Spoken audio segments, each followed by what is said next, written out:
Hello YouTube, back at you with another video. I just wanted to touch base with you guys and show you guys what I've been up to recently. This is my latest cap creation. If you watched my previous video, you know that I've purchased a bunch of plain or blank uh, new old stock late 60s, early 70s new era fitted baseball caps.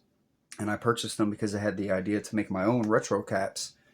And so what you have here in front of you is a Dayton Triangles retro baseball cap.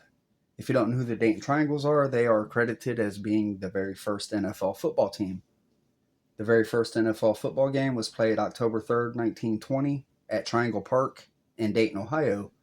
The Dayton Triangles defeated the Columbus Panhandles 14-0. There's not a lot of photo reference to go off of. We do know their name was the Triangles, and they wore a triangle on their uniform. They possibly didn't even wear hats in the 20s, but if they did, this is probably what it would look like. Just a simple triangle. So what I did here to make it a floppy hat is I removed the buckram, that mesh buckram inside the cap here. I removed that. This was a brand new cap.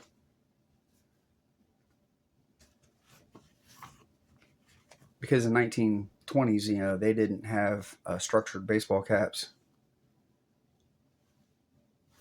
Now, when I was doing my research, I was kind of surprised to find that none of the top hat makers, New Era, American Needle, Ebbets Field Flannels, none of them have done a retro Dayton Triangles baseball cap, which to me is kind of a surprise considering they are considered as the first NFL football team.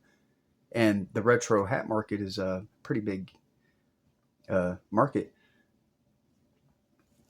But anyway, like I said, there's not a lot of reference to go off of, but I imagine this would be probably as accurate as possible of what their sideline cap may have looked like. You do see Dayton Triangles apparel, but what you'll see is a logo that you wouldn't see on a cap in the 20s, and I'll insert a photo of that logo.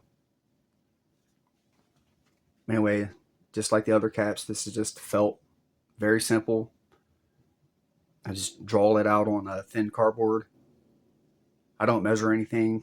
As I said before, I just freehand draw it out. Then I cut that out, place it on the felt, trace it onto the felt, cut the felt out. Then I put just a few beads of fabric glue just to hold it in place until I stitch it. Anyway, this is my my mock-up of a Dayton Triangles baseball cap. I hope you guys enjoyed the video. Until next time.